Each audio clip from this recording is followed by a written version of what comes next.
Hello and welcome to Coffee with the Angels. I'm Katie Kiefer of awakentheinnerlight.com and coffeewiththeangels.com. So, Coffee with the Angels is a writing exercise that I do just about every day. And I tune in and ask the angels, what are we talking about today? I ask about something I'm working on. Um, it varies, and every day seems to be different. I've not even quite pulled out like a theme of the week yet. So it's really interesting because each day just seems so different, which to me indicates just how fast and how big these shifts and changes we're going through are. So these messages will always pertain to me. They are written generally enough that I know it's mine, and anything that resonates with you, well, it's probably for you. So just a little bit of housekeeping. Coffee with the Angels is becoming a book, and probably not just a book, but a book series. So I don't know all the details of this. I still have a whole lot to learn where publishing is concerned. I have no idea what that entails. I don't know. So there's going to be a learning curve with that. I don't know how soon it's going to be coming, but it is coming, and probably sooner rather than later. And they're like, we're getting this out. Like, okay, I don't have a time frame for you. Just keep in touch. And you can go to coffeewiththeangels.com, and you'll see, if you're on a laptop or desktop, you'll see on the right hand side you can get the updates. And so you sign up for those updates, you will be notified when the book is released. So that also means that how these videos are done is going to be changing. I'm not going to be posting videos every day. You will get at least one video a week, sometimes two. It just depends on what they guide me to do, because this is truly guided. I mean, I have a lot of choice, but there's a lot that it's like the only thing I can really do that is fully in the flow is to say, okay, this is where I want to go. This is what I want to do. Show me the next step and guide me, please. And so far it's been working really well. And, I encourage you to develop your own practice of something similar, however that looks for you, but a practice that will help bring you into more trust and divine guidance, and trusting that divine guidance. So today's video is from yesterday. Today's video, forgive me, I see the humor and all that. So the angel message for this week's video comes from yesterday, which was May 3rd, 2018. And it's letting go of should. So the angels say, should stems from obligation and often conflicts with true desire. In each moment you feel you should be doing or being something you are not, you are criticizing yourself. In human life, there is much to be done that many of you would prefer to not do or have someone else do. Herein lies the importance of community and agreements. You all have different desires and interests. The perception that one should do or be something outside of those desires is often a projection and lack of honoring one another. Each of you have desires and talents to be expressed, and you can do so, allowing others to do the same. Honoring your own desires and talents and being in alignment yourself gives you the foundation to do so. Allow yourself the time to assess your shoulds. Some are genuine duties of choices you have made. For these, finding or creating desire around them is helpful. This will relieve stress, release resentment, and increase your willingness and joy. Assessing duties and obligations inherent in choices you have made helps you discover your true desires. Remember, there are many things you have chosen to do or be that you can easily bring to a close. For those that are lifetime commitments, find the joy and benefits and you can find and create desire from there. Should can also indicate avoidance. Again, assessment of shoulds will help you discover this. Diving deeper here will help you see fears, perceived obligations that are not yours, resentments to release, and more. This is part of your growth and maturing, aligning more, and becoming more of your sacred self. And so that's what the angels have had to say for today. And I really do want to highlight here that there are things that we need to do that we might not want to do that are inherent in choices that we make. My husband and I made a choice to purchase the house we live in that sits on about 2 acres. We have a lot of trees and we have a yard. Now, I don't have to garden a whole lot. The angels tell me I really ought to. It'd be good for me. And at some point, I'm sure I will. Pulling forward the green thumb my mother has, which would be awesome. We need to mow.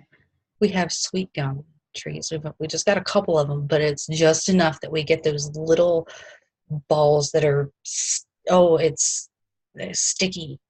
They're like thorns all over the balls. And so, we can choose. Frankly, we do leave them most of the time, and at some point they decay and collect different places, but we still have to mow.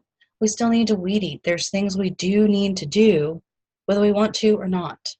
So that's a choice that we made. And so the desire to have this property and to be here is what facilitates that, all right, let's just do this. It doesn't mean that I necessarily desire to do the mowing. I desire to have a property that is relatively safe because, we live in the country. Well, it's fairly rural. And so we have snakes out here. We have bees and hornets and yellow jackets. And if we don't keep up with things, well, it kind of makes it a little unsafe. And we have one cat that goes outside. We've got dogs that go outside. I've got a son, my son walks his dog on lead because we have to do it that way, which was a choice he made. She's his dog, not ours.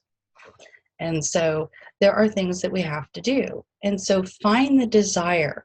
What is it? Sometimes the end result is the desire. And that is what brings the willingness to do what it takes to realize that desire. Not, oh, I should do this. Oh, it's getting time to mow again. Well, there's 4 of us here, so who's going to do it? For a while, it's been a little easier because my daughter has loved to ride the mower, so we taught her how to mow. That's awesome. No, she doesn't do the job that her dad or I do, but she's learning, and that's important. So there's just so much that goes into that. And if you really start to assess different things, anytime you're like, oh, I should do this, assess it. Because when you are in should, you are criticizing yourself. Most of the time, you are saying, I'm doing something other than what I'm obligated to do. Why do you want to be obligated to do much of anything? A duty and an obligation are not quite the same thing. So if you are in obligation, you can pull the obligation and still have the choice. You can pull the obligation and still have the duty. And it's just a matter of how you perceive it, how you think about it, what your perspective and perception is. And so that makes a huge difference. And I really encourage you to take stock anytime you find yourself in should. And even more so, if you are in a place of they should do this and you are sending it out, they should do this, they should do that. Is that really your place? They should do this. Who says? You? Why would you be putting your energy in telling somebody else what they should do when you probably don't have all the information? Even when somebody asks for your advice, it's not, oh, you should do this. That's not very helpful. Oh, well, you want my advice? This is what I know. These are options that I see that you might want to try. Whole different energy from, oh, well, you should do this, right? So just think about that and see how this resonates with you. And if I've struck a chord, well, then I struck a chord. I strike my own chord sometimes. So if you are in a place of criticizing yourself or others, if you're criticizing others, the truth is you're criticizing yourself more, and you're busy projecting it out instead of taking care of what's within you. So I really encourage you to bring it back home and I encourage you to see what's going on within yourself first, because when you shift and change that, how you treat other people changes, and how you interact with others changes, and how they show up for you changes. That's why the inner work is so, so important. So if there's something you would like to know more of, if you would like more um, depth of this message or any of the others for yourself, I do intuitive readings. I also do healing sessions. So if you've got stuff that's kind of coming up in your face and you know that there's healing that needs to be done around that, I do healing sessions. The theta healing technique is the basis. We do look mostly for belief systems, but I call them healing sessions because theta healing may not be the only thing present. We may have other things coming in. We may do healing of the inner child. We may do past life regressions to go and get the information. It's the sessions themselves are the collection of everything I know to do, and it is all divinely guided. And my skills of digging and figuring out where we're headed and what we need to do is it's something I'm good at. So if you need help, get help, whether it's from me or from someone else.